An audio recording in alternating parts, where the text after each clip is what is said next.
Well, hello again, everybody. As you all know by now, I'm Mr. Fleck, and boy do I have a story to tell you now. I want you to meet a middle-aged southern diva from Mississippi named Blanche DuBois. Blanche is a drama queen who was born in Mississippi and whose family owned a plantation by the name of Belle Reve. Seems that Blanche had herself a younger, pretty sister. This young lady's name was Stella.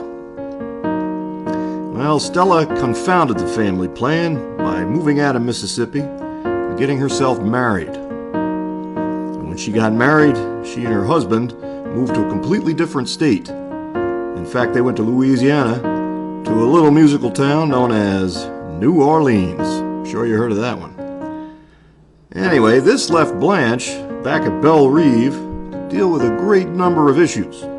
Among them, the death of all her rich relatives and the tough time that she has maintaining the family plantation. Now, Blanche is married to a guy who's younger that she calls the boy. But Blanche says he's perverted, and when he catches her in the act with somebody else, he kills himself.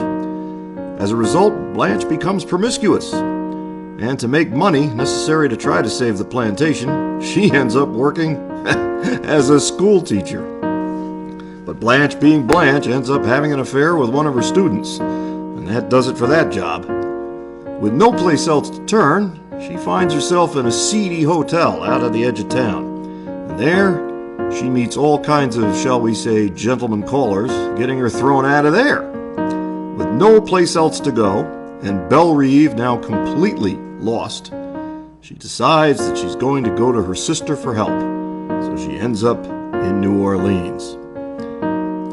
There, with Stella, Blanche discovers that she's not a big fan of city living, and she also discovers that she's not a fan of Stanley Kowalski, Stella's husband, who is of Polish descent and deals in auto parts.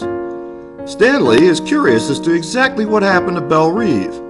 He's especially curious about where his wife's portion of the money for the estate might be.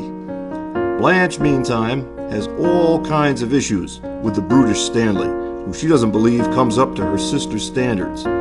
She wants her sister Stella to get rid of Stanley and marry somebody else more worthy of her own social class.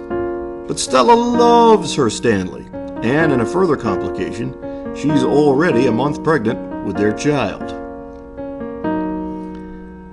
Blanche has another plan as well. She pretends to be in love with one of Stanley's friends, a poor sap named Mitch. And Mitch falls for it, being a lonely sort. Stanley is very suspicious about this, and he is very, very, very angry about that as well. The question becomes, whose story will Stella listen to? Blanche or her husband? What kind of decisions will she have to make based on who she believes? Well, this is a Tennessee Williams play, and there is a lot of drama. These questions are all going to be answered, but not today. I appreciate very much you coming to hang out and listen to this presentation. As always, I am your faithful servant, Mr. Fleck, and I thank you for paying attention to this presentation.